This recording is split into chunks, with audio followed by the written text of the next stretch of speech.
Hi, I'm Derek, and welcome to this next installment in the series of videos about writing PHP extensions. Previously, we have created our RDP simplify function to simplify a line string. We were using that as an array of coordinate pairs. Now, that is of course not a very nice way of doing it, so from now on we're going to wrap our line string in a class, so that we can call simplify on that as well as implement some other functionality too. Let's dive straight in. First, let's have a look at our stubs file.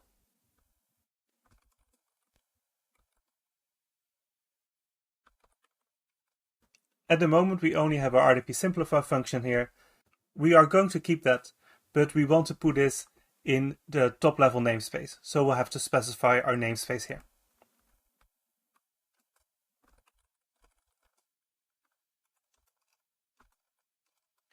The classes that we're going to add are also going to be in our own namespace, the geospatial/GeoJSON namespace.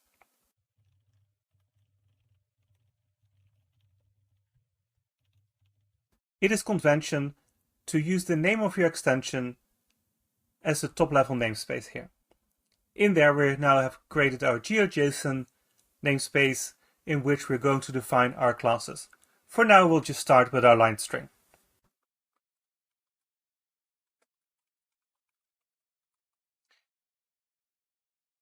At some point we're going to create our own data structures that are not directly mappable to PHP.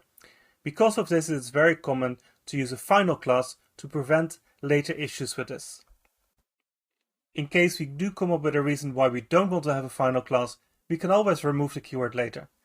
But we can't add it because that would be breaking backward compatibility. We're going to want to store our array of points in a property of our class. We only want to have this accessible to our class, so we call it a private one. We also don't have to write to it ever, because anytime we run an operation that changes the line string, we'll create a new one to return back. Our line string class is going to be immutable. Because of that, we can mark our array points as read-only. Ideally, I would want to create a type that defines a pair of integer arrays, but we can't specify that in PHP. Henceforth, we'll just have to use the actual array data type. And we're going to call it points. Every class will also have to have a constructor, so we'll define one of these as well.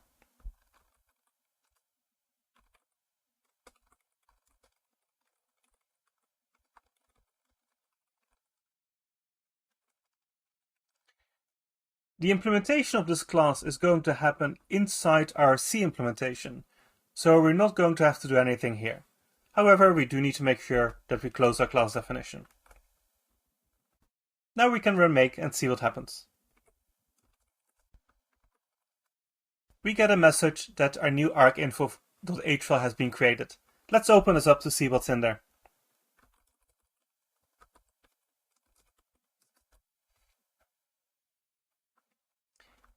In here, we now have this new definition. It says that it has created an arcinfo structure for the class geospatial/geojson/linestring. In here, all the slashes that define the namespace are replaced by an underscore. There's also a send method forward declaration here. And here below, we now also have a structure defining all the methods in our class, in this case only construct, and a function has been created that declares our line string. Although code has been generated for this, we'll still have to call this new register class function. We'll do that in our geospatial.c file.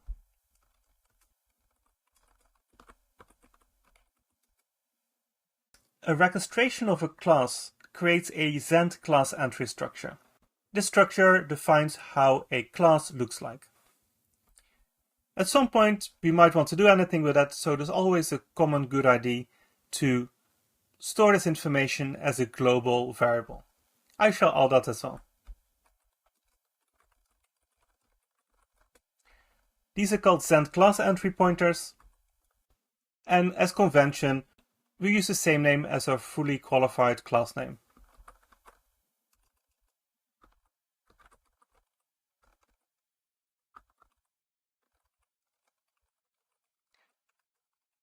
Postfix by C standing for class entry. Classes are registered in minit. We don't have an minit function yet, so we'll have to add that. Remember that minits are called when the PHP process starts. And rinit is called for each request that a PHP process runs. At the moment, minit is defined as null, so we'll have to add our definition.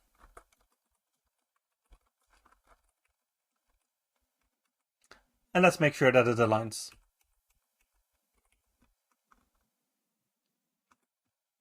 Now we can add our minit function.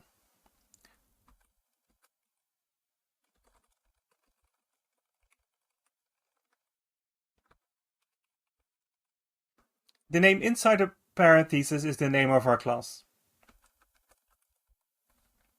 In minit, we're going to call a function that we create ourselves that registers all the classes. This makes things a bit tidier, even though we currently only have one class, of course.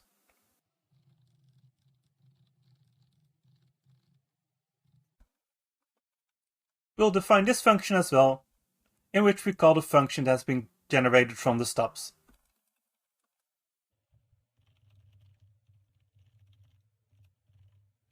We assign the results to the class entry that we have set up earlier.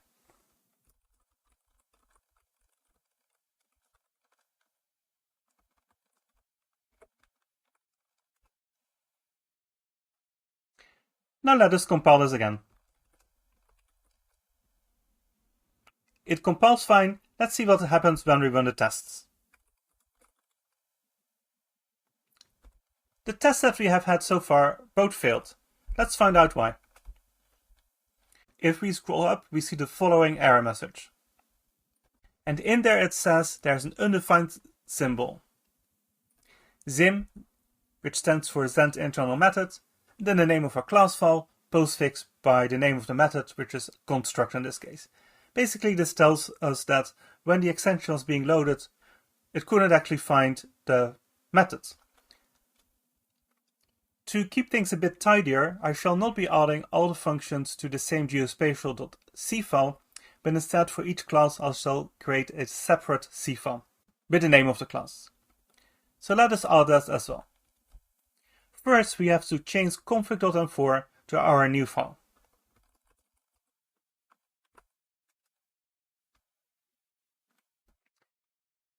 We're going to put all of our classes in the GeoJSON directory because that makes things tidier again. And also we might create other classes that are not necessarily related to GeoJSON. In there, the names of the files are the same name as the class files, in our case LineString.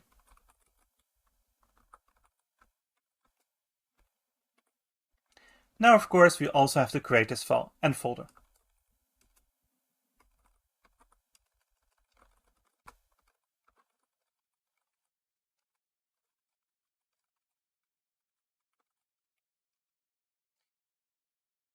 As with most files that you put in extensions, we'll have to include a few things first. First of all, the PHP headers.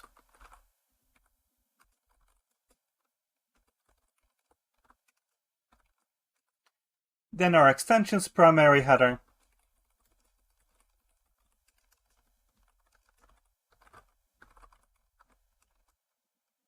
And then also our arc info file.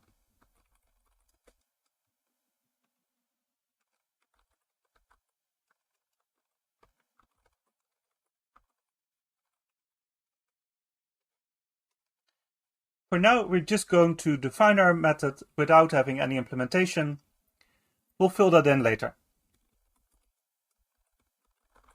We define these as a Zend method, then you specify the fully qualified name of the class with all the backslashes replaced by underscores, because you can't use these as part of names in C.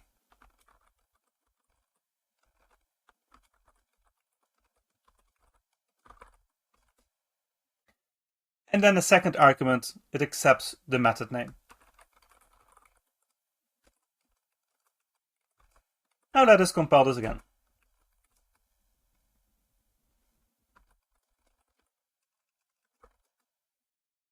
We're still getting the same error. The reason why this still fails because although I type make, we modified our config.env file, which means you also have to rerun phpis and configure.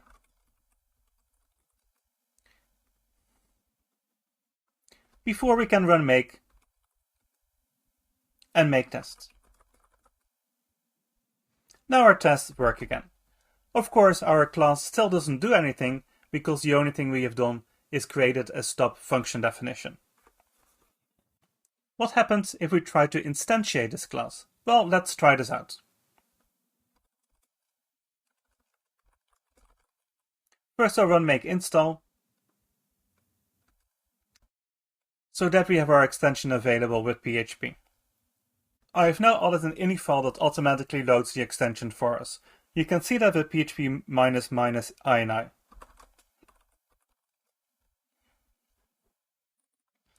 This file I have created in which I've put in extension equals geospatial.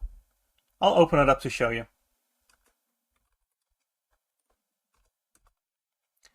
That's the full contents. The extension doesn't have any ini settings yet, so there's nothing to find else here. By having created this ini file that loads the extension every time, I don't have to run it on a command line. So instead of having to run php -d extension equals geospatial like this,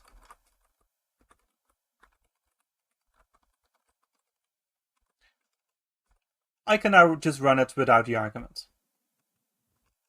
Now let us instantiate the class.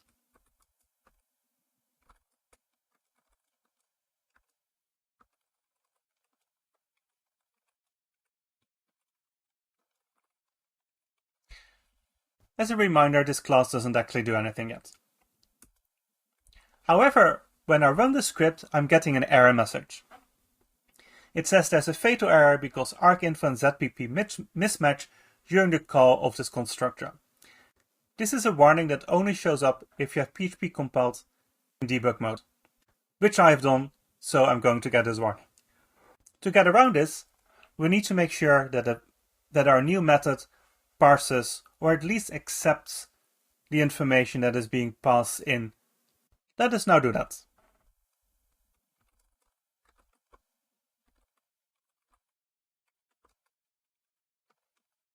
Parsing parameters we have seen before, but I'll go through it once more. First of all, for every argument, you'll have to define a data type in C. In our case, a Z file. And then we need to parse the parameters. We do that with the ZenParseParameter macros.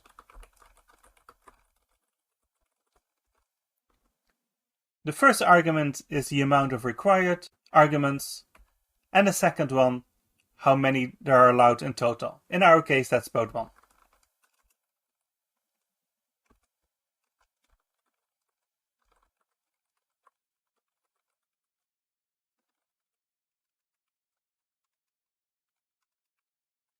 I mistyped the first one, it should be ZenParseParameter start.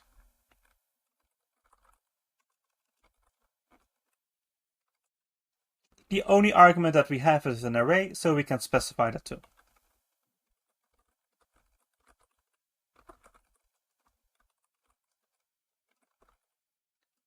Let's now make this, run make install and run our script again.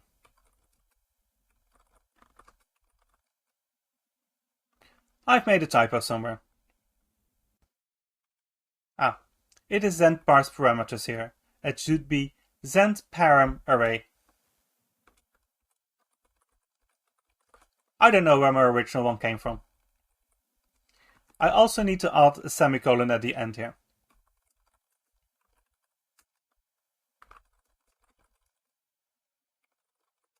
Now let's see what happens if I run the script. I'm now getting an error that we didn't specify any argument. That is expected, because we indeed didn't do that. I will now run the same thing again with an empty array.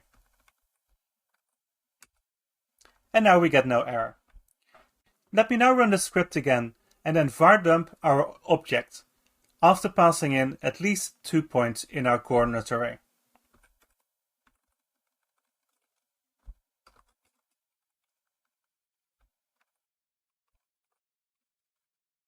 I'm using some random numbers here.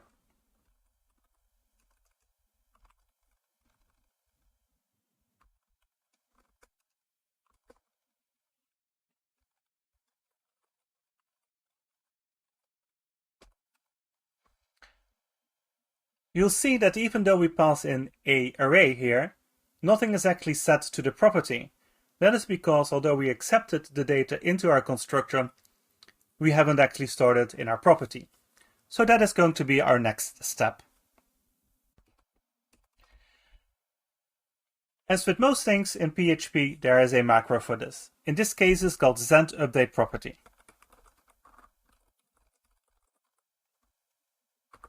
It accepts a bunch of arguments. The first thing that it accepts is the current object itself. As a send method, there's a macro defined for this called sendThis that always works.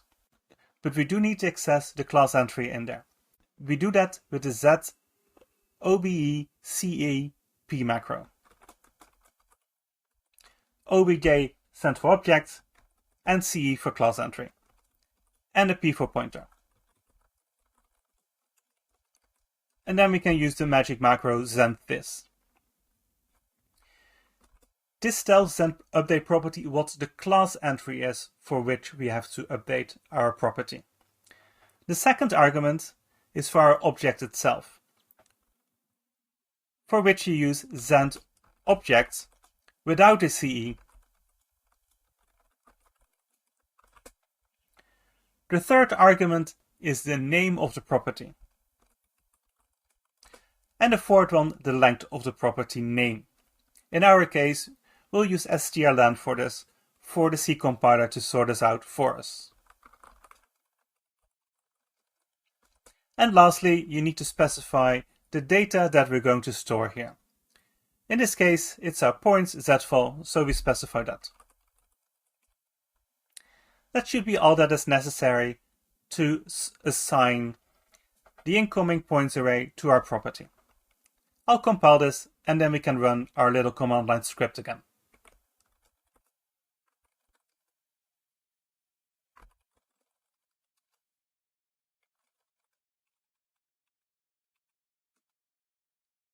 And now you see that we have the line string attached to our property.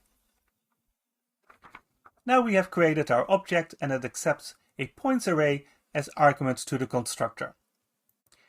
The next steps are going to be to create a method to extract this list of coordinates, as well as a validation function to make sure that we're not going to allow data that isn't actual line string information. For that, I'll see you back in a future video. Thank you for watching, and I'll see you next time.